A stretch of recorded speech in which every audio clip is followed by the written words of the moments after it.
قرآن کریم پوری انسانیت کے لیے اللہ تعالیٰ کا سب سے بڑا انعام ہے۔ اس کا اصل حق تو یہ ہے کہ اس پر سمجھ کر عمل کیا جائے، لیکن اللہ تعالیٰ نے اپنے بندوں کو اپنی رحمت سے نوازنے کا ایک ذریعہ قرآن کریم کے الفاظ کی تلاوت کو بھی قرار دیا ہے، یعنی قرآن کریم کے الفاظ کی تلاوت بھی بے انتہا اجر و ثواب کی حامل ہے۔ بعض لوگ نادانی سے یہ سمجھتے ہیں کہ قرآن کریم کو سمجھے بغیر پڑھنے سے کیا حاصل ہے۔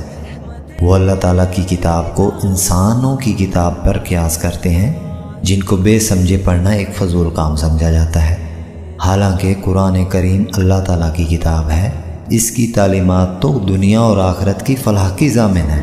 لیکن اس کے ایک ایک لفظ میں نور ہے۔ اس کی محض تلاوت بھی موجب ثواب اور باعث خیر و برکت ہے۔ حضرت عبداللہ بن مسعود رضی اللہ تعالیٰ عنہ سے روایت ہے کہ حضور اقدس صلی اللہ علیہ وآلہ وسلم نے ارشاد فرمایا، جو شخص اللہ تعالیٰ کی کتاب کا ایک حرف پڑھے اس کو ایک نیکی ملے گی، اور یہ ایک نیکی 10 نیکیوں کے برابر ہے۔ میں یہ نہیں کہتا کہ الف لام میم ایک حرف ہے، بلکہ الف ایک حرف ہے، لام ایک حرف ہے اور میم ایک حرف ہے۔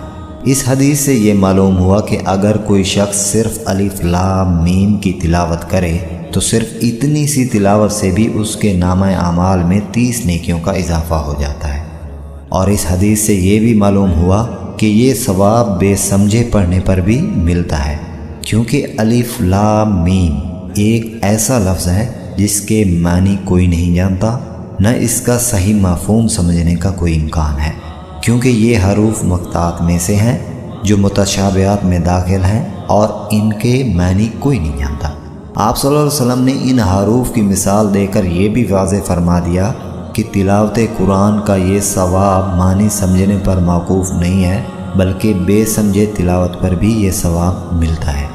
غرض جب صرف الف لام میم پڑھنے پر 30 نیکیاں حاصل ہوئیں تو قرآن کریم کا ایک رکوع یا ایک سورت پڑھنے سے کتنا اجر و ثواب حاصل ہوگا۔ اس لیے ہر مسلمان کو چاہیے کہ ہر روز صبح کو دوسرے کاموں میں مشغول ہونے سے پہلے قرآن کریم کی کچھ نہ کچھ تلاوت کا معمول بنائے۔ اگر زیادہ نہ پڑھ سکے تو پاؤ پارا، اور اگر اتنا بھی ممکن نہ ہو تو کم از کم ایک رکوع ہی پڑھ لیا کرے، تو ہر روز اس کے نامہ اعمال میں سینکڑوں نیکیوں کا اضافہ ہوتا رہے گا۔ ہر مسلمان کو چاہیے کہ قرآن کریم کی کچھ صورتیں زبانی یاد کر لے، تاکہ جب موقع ملے تو قرآن کریم کھولے بغیر بھی وہ زبانی تلاوت کر سکے، اور اس طرح چلتے پھرتے بھی اپنے نامہ اعمال میں نیکیوں کا اضافہ کر سکے۔ حضرت ابن عباس رضی اللہ تعالیٰ عنہ سے روایت ہے کہ آپ صلی اللہ علیہ وسلم نے ارشاد فرمایا، جس شخص کے جوف میں یعنی حافظے میں قرآن کا کچھ حصہ نہ ہو وہ ایک ویران گھر کی طرح ہے۔